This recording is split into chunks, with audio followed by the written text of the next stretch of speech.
Nesse vídeo eu irei responder a seguinte questão: será que o rally de final de ano da Bolsa vem esse ano de 2021? Então vamos ao vídeo. Salve, salve, investidores! Como é que vocês estão? Sempre lembrando que eu deixo livros aqui na descrição caso você queira se aprofundar ainda mais. E antes de começar, eu gostaria de deixar claro que essa ideia que eu trouxe aqui para esse vídeo foi inspirada no vídeo do canal Dica de Hoje. Então segue esse canal lá que é de ótima qualidade, porque afinal eu também sigo aquele canal. Primeiramente, eu não sei se vocês têm ideia disso, mas não que isso seja uma regra absoluta, mas ao final de cada ano, ali pelos meses de novembro e dezembro, costuma a Bolsa de Valores brasileira ter um rally, uma subida muito forte, às vezes até mesmo recuperando todo o resultado negativo que teve ao longo dos meses anteriores naquele ano. Então, por exemplo, aqui eu tenho o gráfico do Ibovespa dos últimos 5 anos. Veja que aqui eu estou no mês de novembro de 2021 e simplesmente a bolsa está saindo de 103 para 107 mil pontos, uma subida interessante. Agora vamos pegar o ano de 2020. Veja que aqui em dezembro de 2020 a bolsa subiu bastante forte também, saindo dos 115 mil pontos para 125 mil pontos. Em 2019 não foi diferente, saiu de 112 mil pontos vindo para o pico de 118 mil pontos. Em 2018 também saiu de 85 mil pontos até aproximadamente 94, 95 mil pontos. Em 2017 saiu de 72 mil pontos, vindo beirar os 80 mil pontos. E em 2016 saiu de 58 mil pontos, vindo ali para 60 mil pontos. Então veja que dezembro costuma ser um ano bastante promissor e positivo para a Bolsa de Valores brasileira. Só que por que isso acontece? Nos últimos 5 anos você viu que sempre subiu.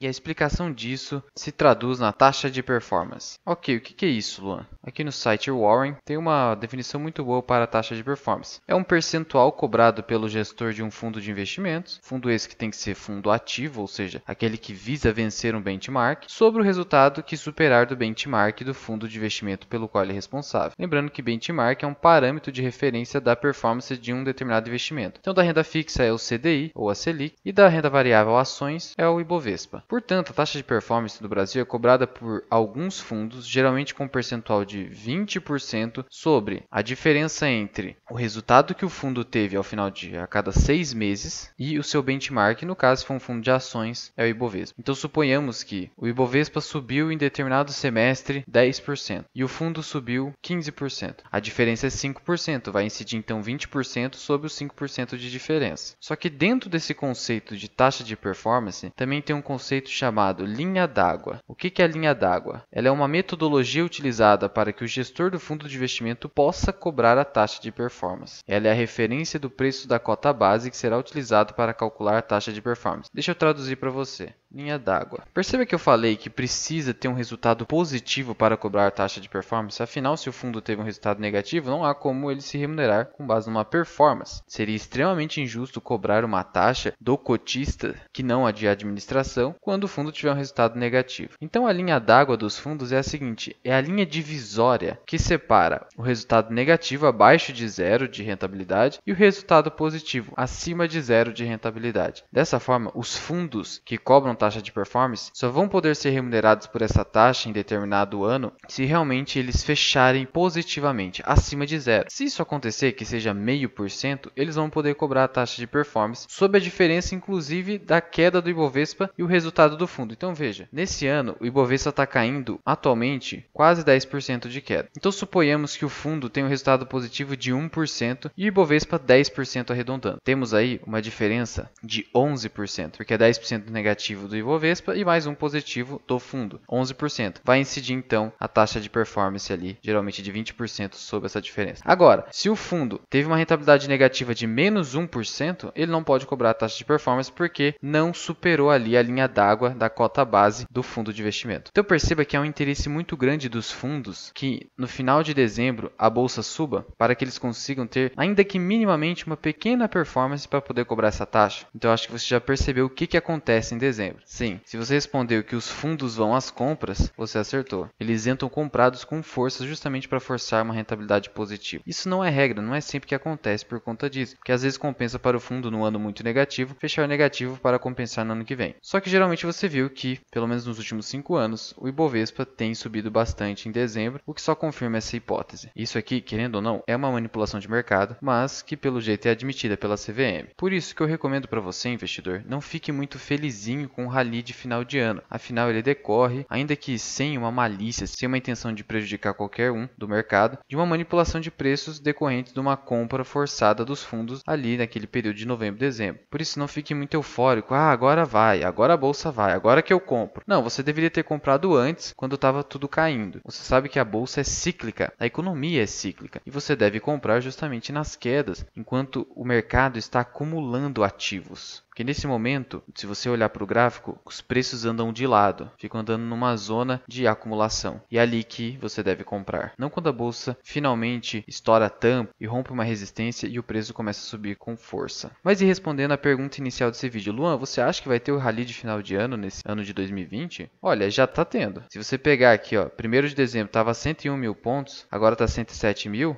e janeiro ali estava 119 mil, pode ser que a bolsa suba aí 12 mil pontos e fique positiva. Acho difícil de acontecer considerando que faltam não tantos dias assim para acabar o ano, mas tudo pode acontecer no mercado e subir aí 10% pode não ser algo tão surpreendente assim. Principalmente no Brasil, onde a volatilidade é algo bastante agressiva. Bom, mas já vai deixando a sua opinião aqui nos comentários. Você acha que vai ter esse rally de final de ano? Você está comprando agora ou já comprou antes? Está deixando mais caixa agora? Qual que é a sua postura como investidor no presente momento? Muito obrigado por ter ficado comigo até aqui. Eu sou o Luan, esse aqui é o canal Mirar Investing. Até o próximo vídeo. Fui!